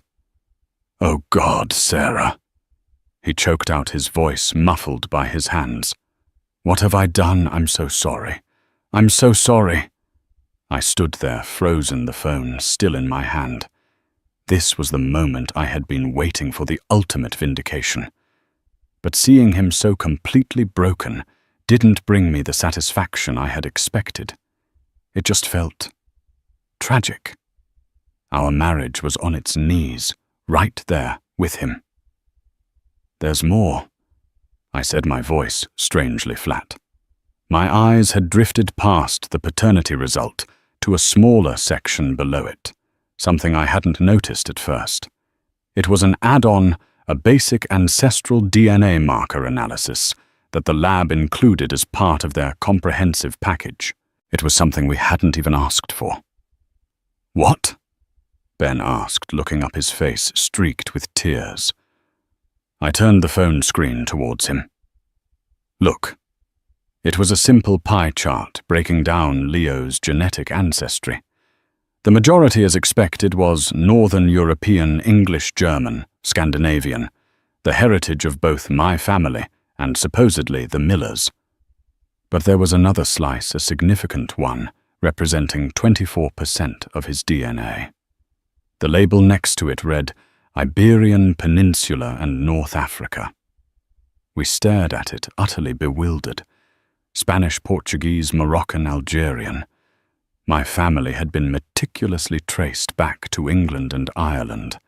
There was nothing like that in my ancestry. Ben's face went from guilt to utter confusion. I don't understand," he stammered. "Where did that come from?" The question hung in the air, a new and unexpected mystery. The DNA test had answered the one question that had torn us apart, only to pose another, far more complicated one. The proof of Ben's paternity was undeniable. But the proof of his family's history, it seemed, was not what he thought it was. The test had proven him wrong about me, but it was about to prove him and his entire family wrong about themselves. The secret of our son's skin color wasn't in my betrayal. It was hidden somewhere in his own blood. The stark white of the kitchen floor felt cold and unforgiving against Ben's knees. The number on the phone screen, 99.999%, pulsated in the silent room, a definitive explosive truth. It was a vindication so total it left no room for argument, and it had brought my husband to his knees in a paroxysm of guilt. The sound of his sobs was ragged and ugly, the sound of a man's soul cracking apart. He had gambled our entire life together on a suspicion born of whispers and prejudice, and he had lost in the most spectacular way possible. I stood over him, my body rigid, my heart a cold, heavy stone in my chest. This was the moment I had replayed in my mind 1,000 times during the last 10 days. The moment of my triumph. But the satisfaction I had craved was absent, replaced by a vast, empty ache. Seeing him so utterly shattered didn't heal the wound he had inflicted. It only illuminated the depth of the chasm that now lay between us. "There's more," I said, my voice sounding distant and unfamiliar to my own ears. My gaze had drifted below the triumphant certainty of the paternity result to the unexpected colorful pie chart that followed. It was an add-on, a basic ancestral analysis. We hadn't requested a bonus feature that was about to become the main event. Ben looked up, his face blotchy and ravaged by tears. What more could there be? I crouched down not to comfort him but to show him the screen, my movements precise and deliberate. "This," I said. He squinted his tear-filled eyes, struggling to focus. He saw the largest slice of the chart labeled Northern European and nodded numbly. But then his eyes found the other segment. It was a substantial piece of the whole, a bold sliver of orange, representing nearly a quarter of our son's genetic makeup. The label beside it was unequivocal: Iberian Peninsula, North Africa. The sobs caught in his throat. Confusion chased the guilt from his face. "What Iberian?" "Spain, Morocco," he stammered, wiping at his eyes with the back of his hand. That's impossible. We don't have that. My family is German and English. Yours is Irish and English. This has to be from your side. Maybe there was a sailor or something, a great-great-uncle you never knew about." A glacial fury, sharp and dangerous, sliced through my emotional numbness. I stood up abruptly, looking down at him with a contempt I didn't bother to conceal. "Don't you dare," I said, my voice a low, lethal whisper. "Don't you dare try to deflect this onto my family. Not now. You have interrogated my integrity, my fidelity, my history. You have lost the right to question anything about me or where I come from. This is not my secret, Ben. This is yours." He flinched as if I had struck him. He slowly, painfully got to his feet, leaning against the counter for support. He stared at the phone, then at his own hands, then back at the phone. The wheels were turning, connecting the dots he had so violently refused to see before. The dark hair, the olive skin, the comments from his mother, the DNA result. It was a constellation of facts, and they all pointed in one direction: home. "My mom," he breathed, the realization dawning with sickening force. When she called him a Latino lover, it wasn't just a random racist comment. She saw something. She recognized something. He looked at me, his eyes wide with a new kind of horror, one that went beyond his own actions. I have to talk to them, he said, his voice gaining a sliver of resolve. I have to ask them. I gave a short, bitter laugh. Ask them, Ben, you're past asking. You don't go to them with questions. You go to them with proof. You go with this.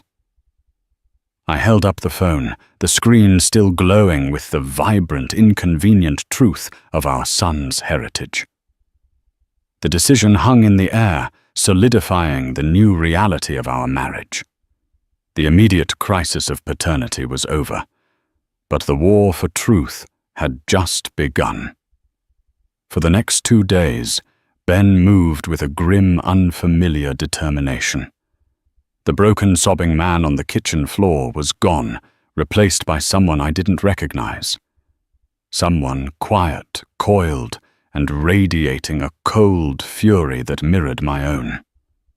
He barely spoke, but I saw him on his laptop late into the night, not reading about recessive genes anymore, but scrolling through articles on Spanish immigration to the United States historical census records and the complex history of cultural assimilation and shame. When he finally picked up the phone to call his parents, his voice was devoid of its usual warmth. I stood in the hallway listening.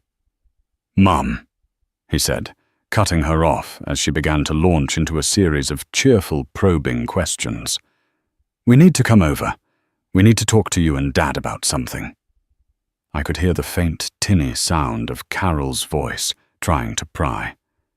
"Is everything okay, sweetie? Is it Leo?" "You sound so serious." "We're fine," Ben said, his tone flat, leaving no room for argument. "We will be there on Sunday at 2. We have something to show you." He hung up before she could respond. He looked at me, his jaw set. "You don't have to come," he said. "This is my mess to clean up." "Oh, I'm coming," I replied, my voice hard. "I'm not coming to support you, Ben. I'm not coming to hold your hand. I'm coming to watch. I earned a front row seat to this. I need to see their faces when the lie they built their whole world on finally burns to the ground." Sunday arrived cloaked in a heavy, ominous silence. We drove to his parents' house the same route we'd taken 2 weeks ago for the reunion. But where that drive had been filled with my happy anticipation, this one was a funereal procession. I sat in the passenger seat, staring out the window, while Ben drove with a white, knuckled grip on the wheel. In the back, Leo gurgled happily in his car seat, a beautiful, innocent vessel of a history he did not yet understand. He was our evidence, our truth-teller. The house with its perfectly manicured lawn and American flag flying proudly looked exactly the same. But it felt different. It felt like a stage set for a tragedy.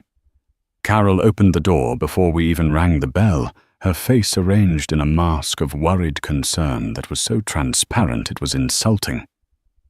"Ben, Sarah, come in," she chirped. "You had me so worried with that phone call." David was in the formal living room, rising from his armchair.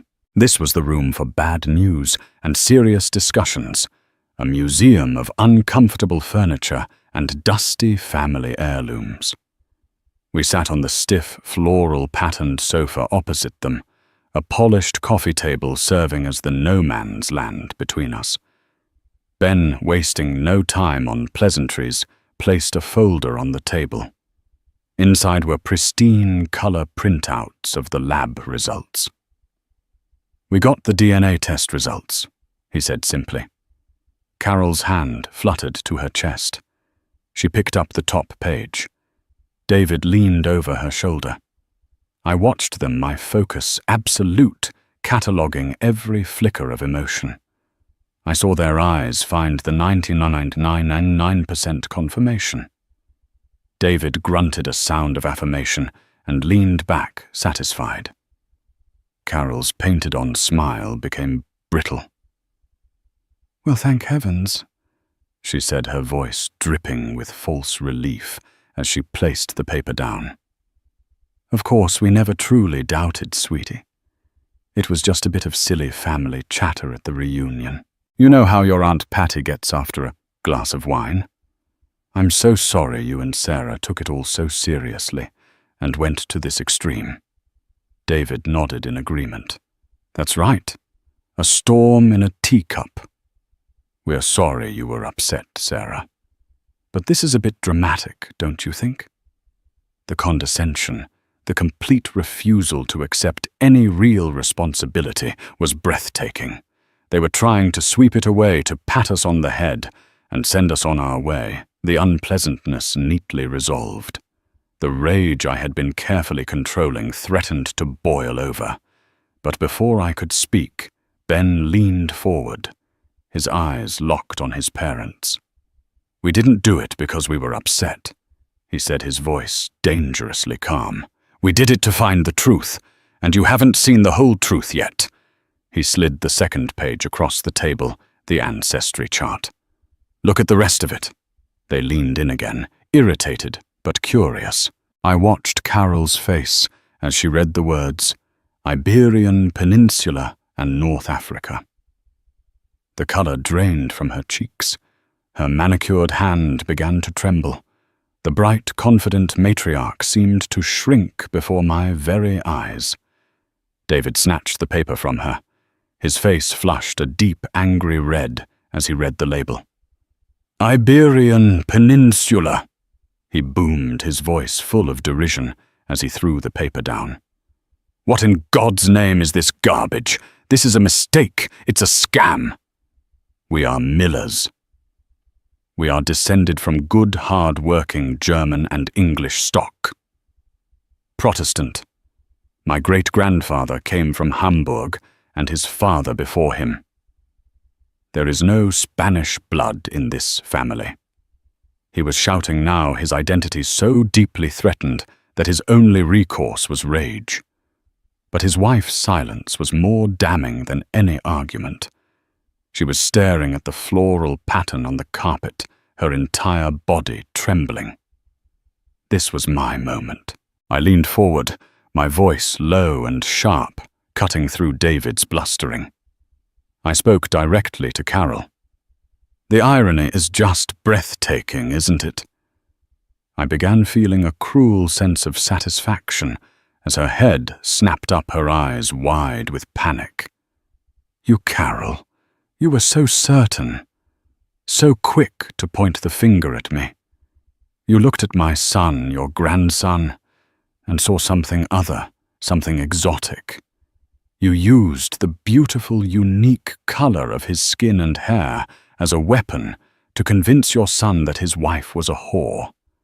And all this time, the reason he looks the way he does, the secret to his appearance, it wasn't hidden in my bed. It was hidden in your bloodline. It was your secret all along. A strangled sob broke from Carol's throat. It was the sound of a lifetime of carefully constructed lies collapsing all at once. David, please, she whispered, turning to her husband, her eyes pleading. Carol, what is she talking about? He demanded, his anger now laced with confusion. Tell me this is nonsense. She shook her head, tears streaming down her face, washing away her carefully applied makeup. I can't, she choked out. It's true. She began to speak the words, tumbling out in a torrent of confession that had been dammed up for over 60 years. It was my grandmother, Evelyn. We were always told her family was from Cornwall, but that was a lie. Her father was English, yes. But her mother, my great-grandmother, her name was Sophia. She paused, taking a shuddering breath. Sophia was from Andalusia, in the south of Spain. She came here in the 1910s with her brother to work on farms in California. She was beautiful, but she was poor Catholic and had skin, as my mother used to say, the color of a walnut. She met my great-grandfather, whose family owned the farm. It was a terrible scandal. They ran away and got married. They moved across the country to escape the shame. They changed their name. Sophia became Sophie. They erased every trace of Spain from their lives. My grandmother Evelyn spent her entire life terrified of her heritage of the dark blood, she called it. She was so ashamed. The story filled the sterile room with a profound human sadness, a story of secrets and survival, of a love that defied prejudice, and of a shame so deep it had been passed down like a cursed heirloom. My mother told me the story once. Carol wept, looking at me with eyes that were a bottomless well of guilt. She warned me it could resurface after generations, that a baby could be born with the Spanish look. When I saw Leo, it was my first thought. The old shame, my mother's voice in my head. It all came rushing back, and it was easier. God forgive me. It was so much easier to believe you had been unfaithful, Sarah, than to believe our family's dirty little secret was finally out in the open. She dissolved into incoherent sobs. David sat in his armchair, utterly silent, his face a grey mask of shock. The proud patriarch, the keeper of the Miller name, had just learned his identity was a fiction. The foundation of his life, his pride, his prejudice, had been built on a lie. Ben stared at his mother, and for the first time I saw not just anger, but a deep, pitying sorrow in his eyes. "So you let me do it," he said, his voice heavy with the weight of the betrayal. "You let me destroy my marriage. You let me accuse my wife of the most vile thing imaginable. You were willing to sacrifice my family, all to protect a secret that was rooted in nothing but bigotry and fear." Carol had no answer. There was nothing left to say. We stood up and left them there adrift in the wreckage of their own history. The drive home was a study in silence, but it was a new kind of silence. It was the quiet of aftermath, of processing a truth so seismic it had permanently altered the landscape of our lives. When we walked back into our own home, it felt like a sanctuary. Later that evening, after I had put Leo to bed, I stood over his crib, watching his chest rise and fall in the soft glow of the nightlight, his dark, wavy hair, his beautiful olive skin. They were no longer points of contention. They were his legacy. They were the story of Sophia, his brave great-great-grandmother. Ben came to stand beside me, his presence tentative. "I know sorry is a meaningless word right now," he whispered, his voice thick with unshed tears. "It doesn't fix what I did. But seeing my mother today, I understand now. That prejudice, that fear of anyone different, it was fed to me my whole life in little poisonous doses. And when I was tested, I failed. I failed you, and I failed him." He reached out, not to touch me, but to gently rest his hand on the edge of the crib. "He will never be ashamed." Ben vowed, his voice gaining a strength I hadn't heard before. "He will know about Sophia. He will know that he is English and Irish and German and Spanish. He will know that his heritage is something to be proud of, all of it. I will spend the rest of my life making sure he knows that, and making sure I am a man worthy of being his father." I looked at him, really looked at him, and saw the profound tectonic shift within him. The man who had crumbled in the face of his family's bigotry was gone. In his place was a man humbled by the truth and determined to be better. Forgiveness was still a distant country I wasn't sure I could reach. The trust between us was a ruin. But standing there watching my husband look at our son with a love that was finally unconditional, a love mixed with a newfound reverence for the very history that had almost torn us apart, I felt something shift within me. It wasn't forgiveness. Not yet. but it was a flicker of something I thought had been extinguished forever. It was hope. Our story is a testament to how quickly trust can be shattered and how deeply prejudice can be hidden even within the people we love the most. The DNA test that Ben demanded, an act born of suspicion that was meant to tear our marriage apart, ended up doing the opposite. It forced us to look at the foundations of his family and confront a painful history we never knew existed. It redefined not just our present, but our past. The journey to healing is not over. Rebuilding the trust he broke is a daily conscious effort. But we are fighting. We're in counseling, learning to communicate and dismantle the biases he inherited. We are fighting for our love, for our beautiful son Leo, and for a future that honors every part of his rich heritage, free from the secrets and shame of the past. It's a reminder that the truth, no matter how difficult, is always better than a comfortable lie. If our journey resonated with you, please give this video a thumbs up to show your support. Don't forget to share it with someone who understands that family is always more complicated than it seems, and subscribe to our channel for more real-life stories about overcoming the unexpected. Thank you for listening.